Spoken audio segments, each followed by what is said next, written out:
حسن بن صبا اور اس کی مصنوعی جنت، قسط نمبر 20۔ آدھی رات کے وقت وہ کدال اٹھائے قبرستان میں پہنچ گیا۔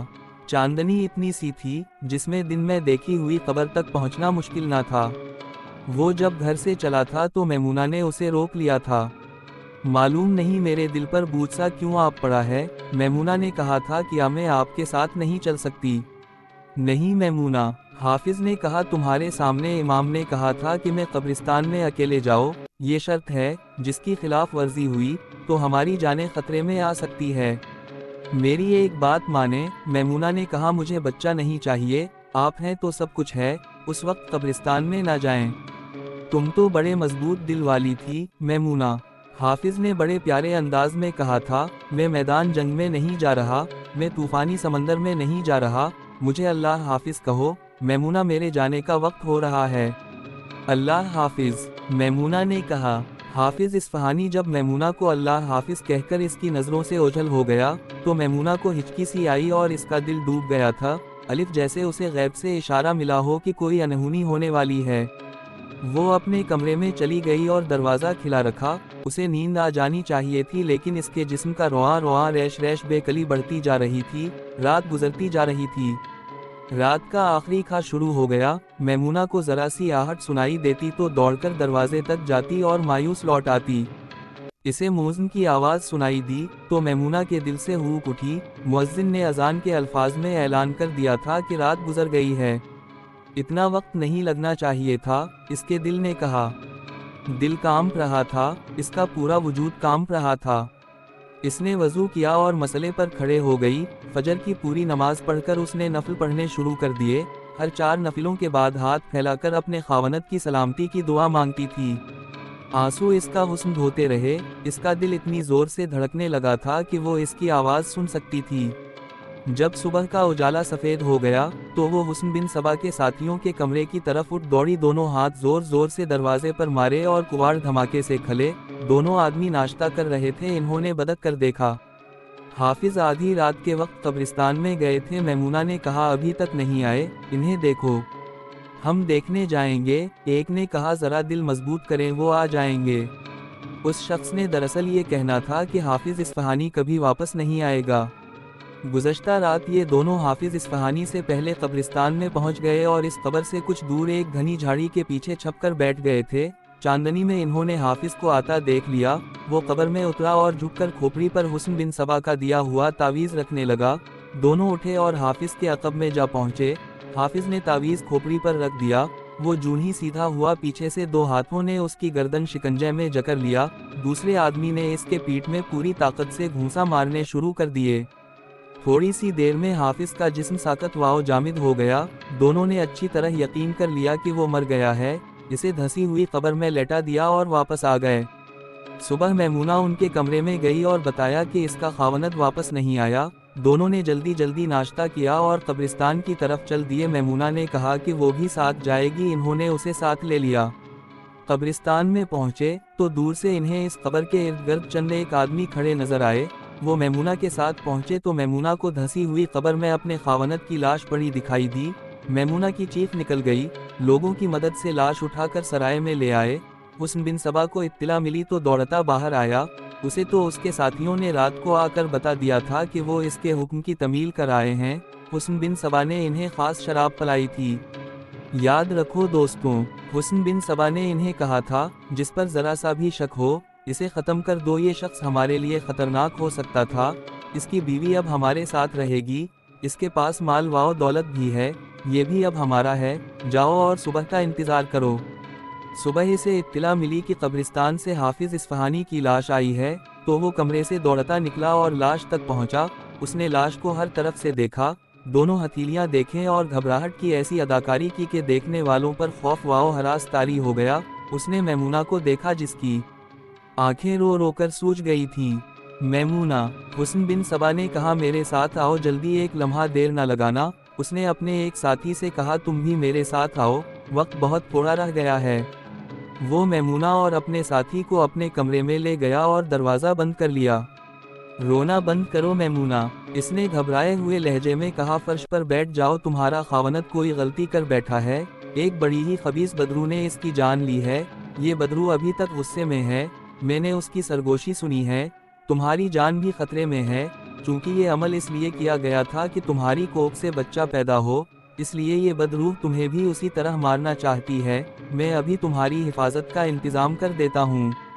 اس نے میمونہ کا چہرہ اپنے دونوں ہاتھوں میں لے کر اس کی آنکھوں میں آنکھیں ڈالی اور کچھ بڑبڑانا شروع کر دی، وقفے وقفے سے وہ میمونہ کی آنکھوں میں پھونک مارتا تھا، میمونہ جو بلک بلک کر رو رہی تھی اور ایسی بے چین کے ہاتھ نہیں آتی تھی، پرسکون ہونے لگی، زیادہ دیر نہیں گزری تھی کہ اس نے سکون اور اطمینان کی لمبی آہ بھری، جیسے اس کا خاوند زندہ ہو گیا ہو۔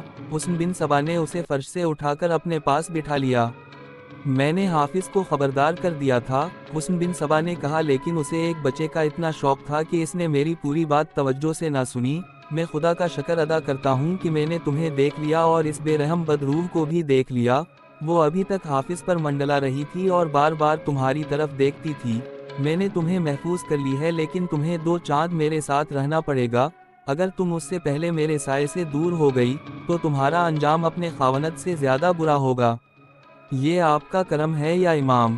میمونہ نے کہا، میں آپ کے سائے میں نہیں رہوں گی تو جاؤں گی کہاں؟ میری منزل اصفہان ہے، وہاں تک میں تمہیں بخیر و خوبی پہنچاؤں گا۔ حسن بن صبا نے کہا، میرے محافظ تمہاری منزل تک تمہارے ساتھ جائیں گے، لیکن تمہارا خاوند کہہ رہا تھا کہ وہ سلجوقی سلطنت کے حکمران سلطان ملک شاہ سے ملنے مرو جائے گا، اس نے آپ کو یہ بھی بتایا تھا کہ وہ مرو کیوں جائے گا؟ میمونہ نے کہا، ہم نے خلجان شاہ در اور اس علاقے میں جو دیکھا ہے وہ سلطان ملک شاہ کو بتانا تھا، خصوصاً خلجان میں کوئی ایسا فرقہ تیار ہو گیا ہے جس کے عقیدے لوگوں کے دلوں میں اتر گئے ہیں۔ یہ لوگ اپنے آپ کو مسلمان کہتے ہیں، لیکن ان کے اعمال نہ صرف یہ کہ غیر اسلامی ہیں، بلکہ یوں معلوم ہوتا ہے جیسے یہ فرقہ اسلام کو بالکل ہی مسخہ کر دے گا۔ سنا ہے اس فرقے نے جانبازوں کا ایک گروہ تیار کر لی ہے جو اپنی جانوں کی بازی لگا کر اپنے مخالفوں کی جانیں لیتا ہے۔ تمہارے خاوند نے مجھے یہ ساری باتیں بتائی تھیں۔ حسن بن صبا نے کہا، تم یہ بتاؤ کہ تم اس سلسلے میں کیا کرنا چاہتی ہو؟ کچھ بھی نہیں، میمونہ نے کہا، وہ خاوند ہی نہیں رہا جو اسلام کا شیدائی تھا، میں تو چاہتی ہوں اصفہان پہنچ جاؤ اور سوچو کہ مجھے اب اپنے مستقبل کے لیے کیا کرنا چاہیے۔ کیا تمہارے گھر میں سونا یا درہم و دینار ہے؟ حافظ اصفہانی ایک جاگیر کا مالک تھا، میمونہ نے جواب دیا، سونا بھی ہے، درہم و دینار بھی ہے، جو گھر کے ایک دیوار میں چھپا کر رکھے ہوئے ہیں۔ یہ تو ایک مدفون خزانہ ہے، لیکن زندگی کا ساتھی ہی نہ رہا تو میں اس خزانے کو کیا کروں گی؟ کوشش کروں گی کہ اپنی بیٹی شمونہ کی تلاش میں مروں اور لے جاؤ۔ آپ ہی نے بتایا ہے کہ وہ امیر شہر ابو مسلم رازی کے پاس ہوگی۔ حسن بن صبا کو دھچکا سا لگا، وہ ایک رات پہلے اس عورت کو بتا چکا تھا کہ اس کی بیٹی کہاں ہے، اب اسے خیال آیا کہ اس عورت کو سلطان ملک شاہ اور ابو مسلم رازی کے پاس نہیں جانا چاہیے، ورنہ وہ خلجان پر حملہ کرا دے گی اور اسے گرفتار کرا دے گی۔ پہلے اپنی منزل پر پہنچو۔ حسن بن صبا نے کہا، مجھ سے پوچھے بغیر کہیں نہ جانا، تمہاری بیٹی زندہ ہے اور تمہیں مل جائے گی، لیکن اپنے آپ اس کی تلاش میں نہ چل پڑنا۔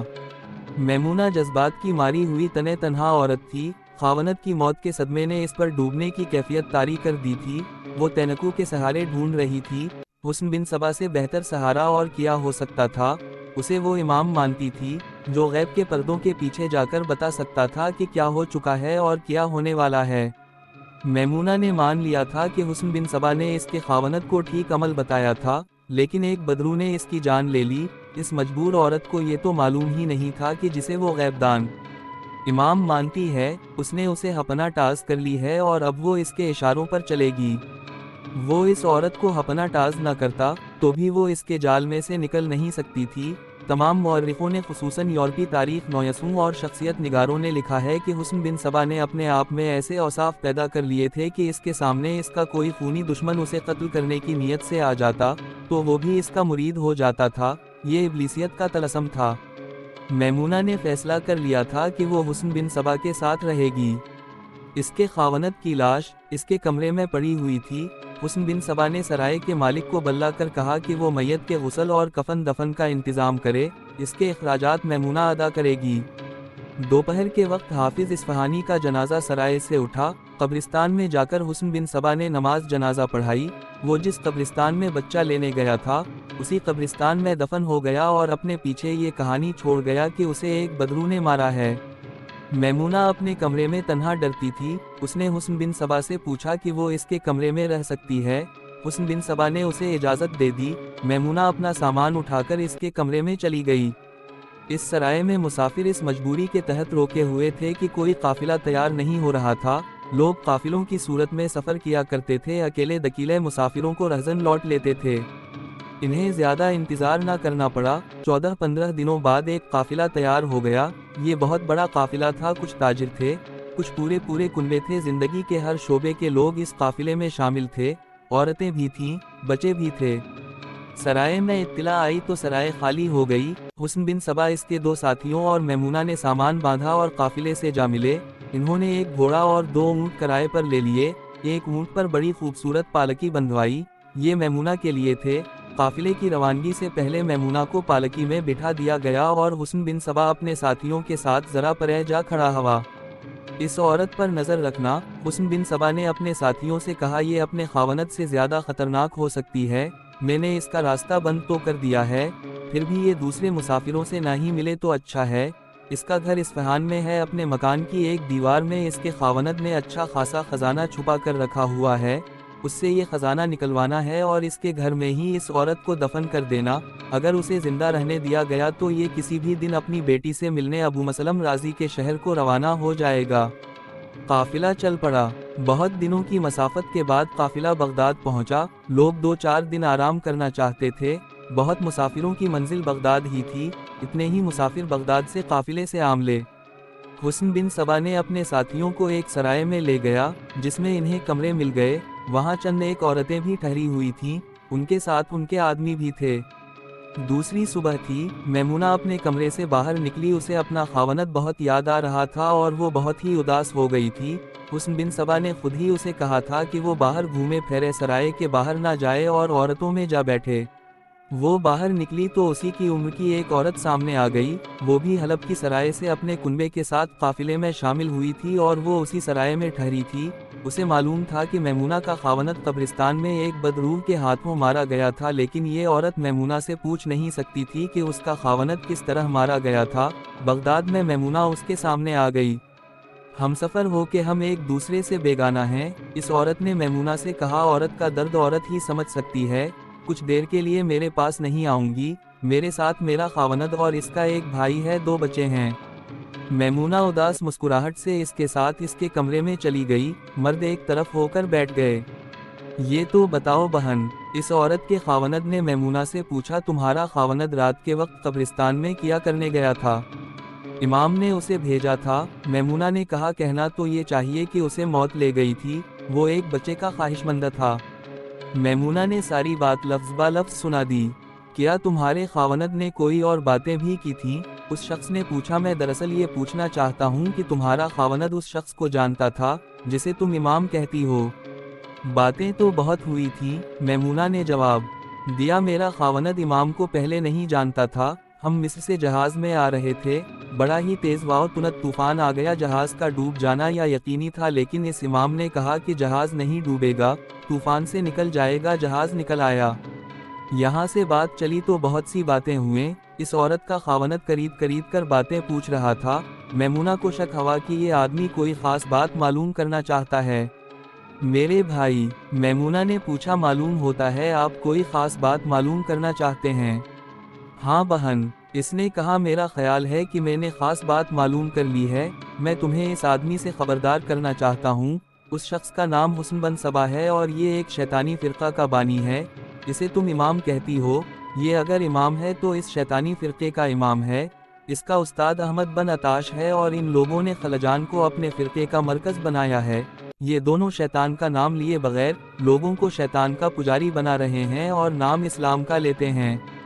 میرے خاوند نے اس کے ساتھ یہ بات کی تھی، میمونہ نے کہا، اور کہا تھا کہ وہ سلطان ملک شاہ اور حاکم ابو مسلم رازی کے پاس جا رہا ہے اور انہیں کہے گا کہ احمد بن عطاش اور حسن بن سبا کے خلاف جنگی کارروائی کریں اور اسلام کی اصل روح کو بچائیں۔